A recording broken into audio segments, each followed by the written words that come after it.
Bienvenue dans ce magazine qui retrace les faits qui ont marqué la semaine que je co-présente avec Fatoumata Kane. Bonsoir Kane. Bonsoir Cham, bonsoir à tous. Au sommaire de cette édition, en proie de l'avènement du CNRD au pouvoir, les autorités militaires et des membres du gouvernement se sont retrouvés autour d'une synergie des médias pour dresser un bilan à mi-chemin, une initiative de l'Union des radiodiffusions et télévisions libres de Guinée qui a permis ce jeudi de disséquer les projets réalisés, les difficultés enregistrées, des solutions envisageables et les perspectives pour une transition réussie. Et puis une réunion délocalisée de la commission mixte du Parlement de la CEDEAO s'est tenue cette semaine à Conakry. Le but est de promouvoir les services et l'éducation pour la santé dans l'espace ouest africain, également de statuer sur les voies et moyens à prévoir contre la maladie d'Mpox dans l'espace CEDEAO. Les échanges ont duré plusieurs jours.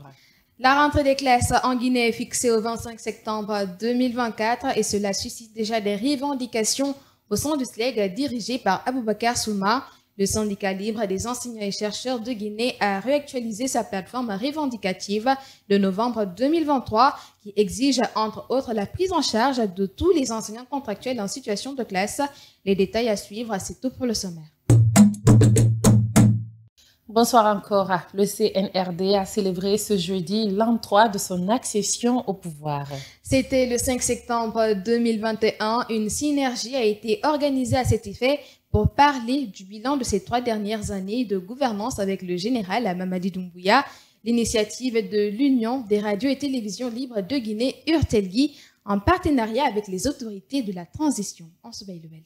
La démarche des organisateurs de la synergie est bien claire. C'est la manière pour eux d'être en contact direct avec les sources d'information pour parler de la gestion du CNRD après 3 ans de gouvernance. Le président de l'Union des radios et télévisions libres de Guinée, Aboubakar Kamara, rassure. C'est un devoir de la presse que d'aller à l'afflux de l'information. Et il n'y a pas une occasion plus aubaine comme celle que nous avons aujourd'hui, où nous pouvons avoir à la fois le CNRD qui est l'organe de décision de la transition. Vous avez la primature à travers le Premier ministre qui est actuellement en train de passer sur le plateau et l'ensemble des autres ministres. Avoir tout ce beau monde, tous ces dirigeants, tous ces chefs de département sur un même plateau pour parler de leur gestion au peuple de Guinée. Donc ce rôle de la presse de tendre le micro, c'est ce que nous sommes en train de faire. Donc ce n'est pas un accompagnement, ce n'est pas non plus une communication pour nous. Peut-être que ça peut être pour le CNRD, mais pour nous, c'est des questions de précision, c'est des questions de compréhension que ces journalistes sont en train de poser aux différents ministres qui se relaient sur les pays. Les autorités de la transition font le tour sur un plateau radio-télévisé où des journalistes leur ont posé des questions de précision et de compréhension. Le tout pour parler de ce qui va et de ce qui ne va pas pendant cette transition. Le Premier ministre, le président de la haute autorité de la communication et des membres du gouvernement étaient tous à ce rendez-vous. En tant qu'instance de régulation, nous sommes tout à fait heureux que cette synergie ait eu lieu et que ce sera l'occasion pour les autorités de la transition de présenter les bilans des 3 ans du CNRD et je voudrais recommander aux journalistes de parler des trains qui n'arrivent pas à l'heure, mais de parler aussi des trains qui arrivent à l'heure. Parce que c'est ça le rôle du journaliste et je voudrais les inviter à travailler en toute indépendance, mais également en toute responsabilité. C'est une occasion pour moi de dire à ceux qui estimaient que le gouvernement était liberticide, de montrer que nous sommes pour la liberté de la presse. Nous sommes pour le développement des médias, mais des médias qui rentrent dans le cadre d'une approche constructive et aussi exigeante en ce qui concerne le professionnalisme. Tant que vous êtes dans cette orientation en tant que symbole du 4e pouvoir, il va de soi que nous sommes ensemble. Donc courage, et la synergie est une excellente dynamique pour montrer que le gouvernement de la République de Guinée et aussi le CNRD n'est pas contre la presse. Au contraire, nous sommes pour un partenariat constructif, intelligent et qui aille dans le sens des intérêts du pays. Cette synergie de radio et de télévision membres de l'URTELGUI a eu lieu dans un cadre de partenariat médias et autorités pour une transition réussie. Restons toujours avec l'URTELGUI pour parler cette fois de la consommation rationnelle de l'électricité dans les ménages. À cet effet, le ministre de l'Énergie, de l'Hydraulique et des Hydrocarbures a échangé avec le nouveau bureau de l'Union des radios et télévisions libres de Guinée. C'est sur la contribution de ces patrons de médias audiovisuels que le ministre Aboubacar Camara veut miser pour faire du secteur de la production énergétique un service rentable pour l'État au bénéfice des ménages. Amara Bangora. Autant l'électricité est un luxe, autant sa gestion et sa consommation rationnelle sont une problématique en République de Guinée. Avec le bureau de l'Union des radios et télévisions libres de Guinée, le ministre de l'Énergie a partagé les préoccupations de son département dans la gestion de l'électricité pour élaborer une stratégie basée sur le résultat. Cette crise est issue d'un certain nombre de problématiques que nous connaissons tous, qui va du non-paiement des factures, des branchements clandestins, du mauvais comportement de certains agents de EDG, mais aussi des politiques antérieures menées dans ce secteur. Donc il était question de partager avec, disons, cette association nos préoccupations et voir dans quelle mesure ils peuvent accompagner le département aujourd'hui à faire comprendre à la population que oui, il est de notre responsabilité de fournir de l'énergie, mais de l'autre côté aussi, il est important que les gens puissent s'acquitter de leur devoir qui n'est autre que le paiement de ce qu'ils consomment.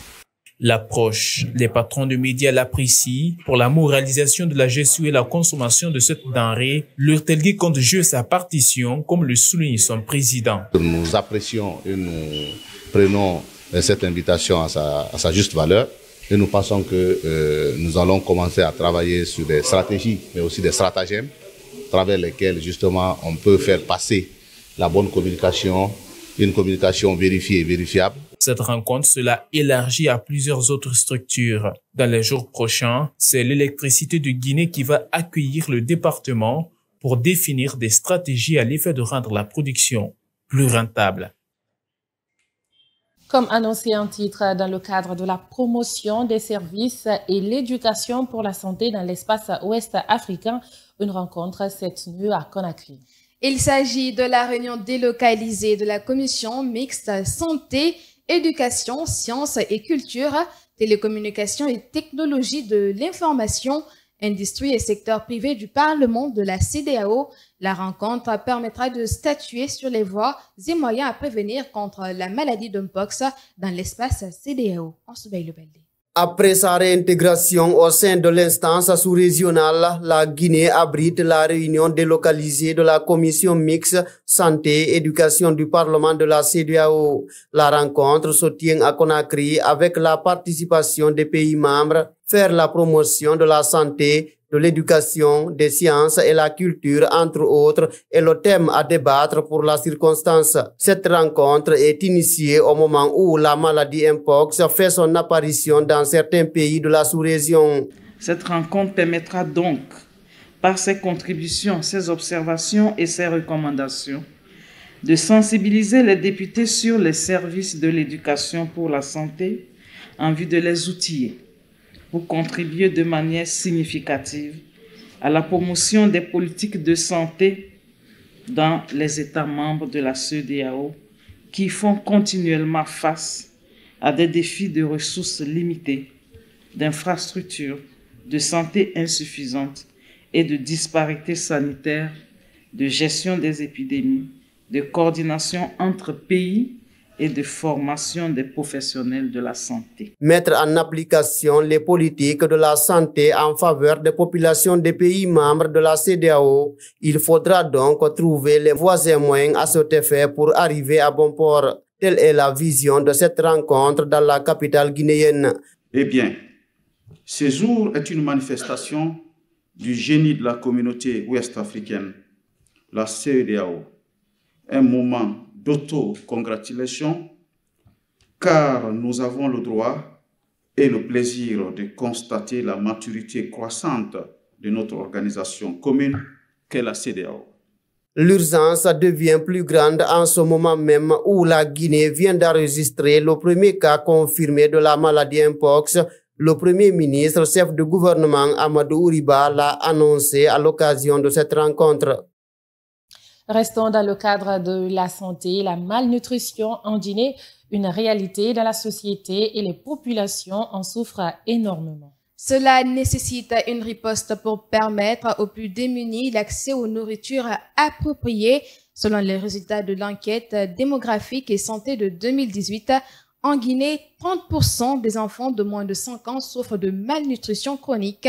C'est une déclaration faite par le ministre de l'Enseignement préuniversitaire et de l'Alphabétisation, Ansoubel Baldé. L'éducation de santé est un pilier fondamental de toute stratégie visant à améliorer la qualité de vie des populations guinéennes, d'où la nécessité d'intégrer dans le système éducatif et sanitaire une politique d'éducation pour un changement de comportement durable au sein des communautés guinéennes. Selon le ministre de l'Enseignement préuniversitaire et de l'Alphabétisation, 30% des enfants de moins de 5 ans ont besoin de santé nutritionnelle en Guinée. En effet, 30% des enfants de moins de 5 ans souffrent de malnutrition chronique, un taux qui impacte sérieusement leur développement physique et cognitif. Plus de 6% des enfants de moins de 5 ans sont touchés par la malnutrition aiguë, ce qui représente une situation d'urgence pour ces jeunes filles. La mortalité infantile et juvénile reste également une préoccupation majeure en Guinée. Le ministre Jean-Paul Seydi a annoncé les chiffres de 2018. Taux de mortalité infantile de 65 décès pour 1000 enfants et un taux de mortalité juvénile de 88 décès pour 1000 naissances d'enfants. Ces chiffres montrent clairement que nos enfants ne survivent pas jusqu'à leur 5e anniversaire, ce qui souligne la nécessité d'améliorer les services de santé, notamment en matière de soins prénatals et de vaccination. Le ministre va plus loin pour dire que la mortalité maternelle en Guinée est l'une des plus élevées au monde. Sur le plan de la santé maternelle, le taux de mortalité maternelle en Guinée est l'un des plus élevés au monde, avec 550 décès pour 100 000 naissances. Ce chiffre illustre brillamment le défi auquel nos femmes sont confrontées pour accéder à des soins obstétricaux de qualité et surtout sur l'urgence d'améliorer les infrastructures et les services de santé pour réduire ces décès évitables. L'accès aux services de santé reproductive constitue aussi une problématique chez les femmes en Guinée. Pour le ministre de l'Enseignement préuniversitaire et de l'Alphabétisation, 22% seulement de femmes mariées utilisent les méthodes modernes de contraception. Ce faible taux d'utilisation des services de planification familiale se traduit par un taux élevé de grossesse non désirée et par une croissance démographique qui met une pression supplémentaire sur les ressources limitées du pays. Ces chiffres qui n'honorent pas la Guinée dans le cadre de la santé sont livrés à l'occasion d'une rencontre à Conakry du Parlement de la CEDEAO. Changeons à présent de registre. Saisi d'environ 10 000 sacs de riz impropres à la consommation, le groupe organisé des hommes d'affaires appelle les autorités à agir contre les opérateurs économiques indélicats. Face à l'insécurité alimentaire à laquelle les consommateurs sont exposés, le président du GOA international est ferme. L'organisation décline toutes les responsabilités dans cette démarche, occasionnant des problèmes de santé aux pauvres citoyens. Amara Bangoura l'a rencontré. La quantité sort de l'ordinaire. 500 tonnes de riz pourri découvertes à Manéa, destinées pourtant à la vente. Une situation que déplore le président du groupe organisé des hommes d'affaires, une structure regroupant les opérateurs économiques. Qu'il y ait une enquête et remonter jusqu'à savoir qui a importé ces riz pourris et qui a vendu même ces riz pourris, même si c'est au niveau international. Ils peuvent engager des procédures même au niveau international. Parce qu'il faut mettre fin à ça. Il ne faut pas qu'on accepte que les gens nous amènent des produits pourris dans notre pays. Le sujet relance le débat sur l'insécurité alimentaire à laquelle les consommateurs guinéens sont exposés. Mohamed Cherif Abdallah Aïdara dit ne pas cautionner cette attitude qui compromet la santé des pauvres citoyens. On ne défendrait jamais un malhonnête. Si tu es dans tes droits, tu travailles dans les règles de l'art, on vient tomber sur toi, le droit international va te défendre au niveau national et au niveau international, et ça c'est connu. Mais si tu es tordu, tu essaies de dévier la loi pour faire des choses qui ne sont pas bonnes, ça, nous ne serons pas ensemble et tu ne seras jamais défendu par notre organisation. Plutôt, l'organisation peut même te poursuivre. Le riz est la denrée la plus prisée en Guinée. Il n'y a pas que lui dont la mauvaise qualité se retrouve dans les marchés, il y en a bien d'autres. Pour épurer ces lieux de négoce à l'effet de créer un bon environnement, le GOA promet de s'impliquer plus et encourage le contrôle par les services de l'État. Dans l'actualité de cette semaine qui se coule également, la rentrée scolaire à 2024-2025 a été fixée. Prévu pour le 25 septembre prochain en Guinée, les revendications syndicales ne se font pas attendre. Le syndicat libre des enseignants et chercheurs de Guinée, SLEG, dirigé par Aboubakar Souma, vient de réactualiser sa plateforme revendicative de novembre 2023. Les points concernant les enseignants contractuels communaux récalés au concours d'accès à la fonction publique locale et la révision du statut particulier de l'éducation sont les principales revendications inclus dans le document. En ce bel des reportages. La plateforme revendicative date de novembre 2023 et voilà, à la suite de l'annonce de la rentrée scolaire 2024-2025, le syndicat libre des enseignants et chercheurs de Guinée réactualise ses revendications. Le cas des enseignants contractuels communaux non retenus pour la fonction publique locale et la prise en compte des enseignants contractuels pour la zone spéciale de Conakry notamment. Nous, au syndicat libre des enseignants et chercheurs de Guinée, nous avons pris à bras le corps ce dossier à la demande même de ces enseignants contractuels communaux de l'intérieur nord retenus qui nous ont adressé un courrier, et puisque ce sont des enseignants, des Guinéens, des citoyens qui se sont donnés corps et âme pour sauver l'école de la République, alors nous nous sommes dit qu'il fallait les accompagner. Et tout comme ceux de Conakry, aujourd'hui, on nie l'existence des contractuels du côté de Conakry, mais quand vous allez dans les établissements d'enseignement élémentaire et secondaire, vous trouverez que la plupart de ces salles de classe sont tenues ici par ces contractuels. Et les différentes directions communales de l'éducation de la zone de Conakry ne diront pas le contraire. Aussi, le SLEG d'Aboubakar Souma demande la révision du statut particulier de l'éducation datant de 2006. Dans cette plateforme revendicative, nous avons mentionné ici l'uniformisation des primes d'incitation pour tous les enseignants, y compris le personnel encadrant. Mais le plus intéressant, c'est la revalorisation, c'est, comment dirais-je, la révision du statut particulier de l'éducation, qui pour nous est un statut particulier caduc, car il date de juin 2006. Une plateforme revendicative n'est pas un préavis de grève, affirme Mohamed Bangoura, mais si toutefois les autorités font la sourde oreille sur leurs revendications, il n'est pas exclu que le SLEG dirigé par Aboubakar Souma prenne ses responsabilités. Et si toujours le gouvernement refusait d'ouvrir un couloir de négociation face à ces différents points inscrits dans cette plateforme revendicative, un avis, ça je puis vous le garantir, un avis de grève sera déposé. Parlons maintenant des logements sociaux qui sont des solutions d'habitation à loyer modéré destinées à des locataires dont les niveaux de revenus sont faibles, modestes ou moins. En Guinée, l'État, à travers la Société nationale d'aménagement et de la promotion immobilière, est chargé de la construction de ce type de logement. Quels sont les avantages des logements sociaux? Sur quels critères est basée la construction? Quelques éléments de réponse dans ce reportage de Fatoumata Khan et Aboubakar Souma. Contribuer à l'épanouissement de la population en construisant des logements sociaux destinés à des personnes qui ont des difficultés à se loger, le plus souvent pour des raisons financières, est une des priorités de la Société nationale d'aménagement et de la promotion immobilière. Son directeur marketing et exploitation en est conscient. Souleymane Sidibé, au vu de la problématique des logements qui se posent en Guinée, rappelle que la SONAPI est en train de tout mettre en œuvre pour l'atteinte de ces objectifs.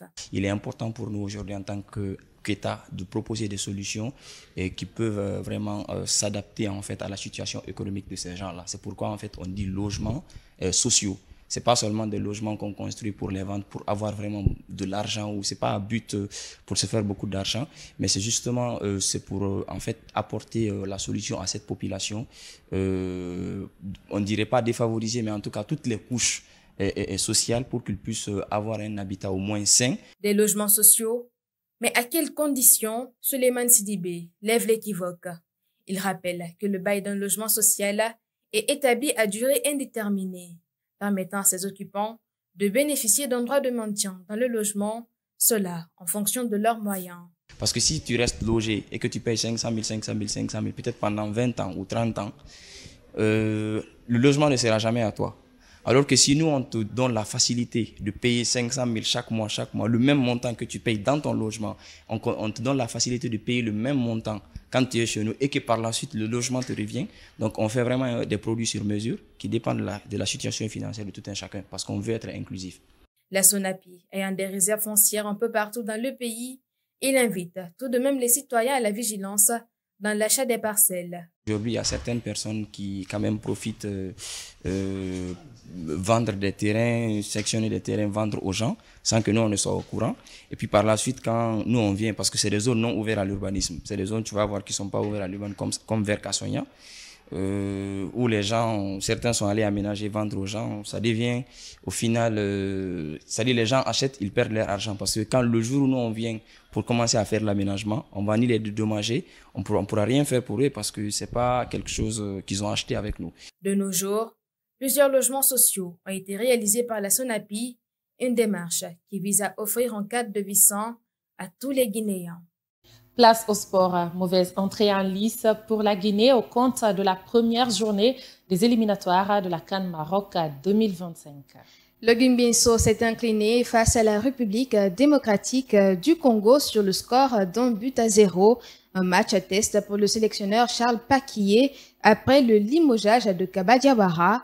Mais qu'en pensent les supporters de cette première prestation de l'équipe nationale? Suivez la réaction de quelques-uns au micro d'Aboubacar Sow et de Bangali Camara. Parce que la première mi-temps, on a pris un but, mais je ne suis pas désespéré, je suis toujours optimiste avec l'équipe qui a commencé le match.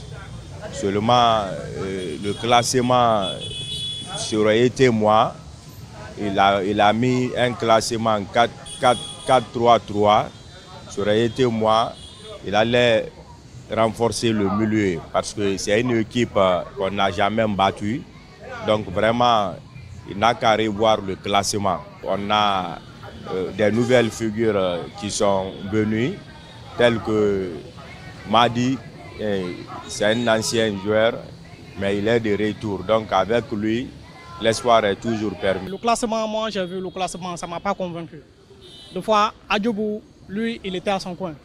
Mais le premier match quand même, les 45 minutes du match, là, le but donc j'ai vu, c'était pas à la faute du gardien, c'était à la faute de la défense. Même au niveau de l'attaque, tu vois, il perd seulement le ballon, il s'arrête. Au lieu de se replier, non. Les joueurs n'ont fait que courir dans le champ. Ils n'ont rien foutu. Ils n'ont fait que courir. On a déjà regardé le match. C'était même décevant. Il y a longtemps, je n'ai pas vu Sili jouer un si mauvais jeu.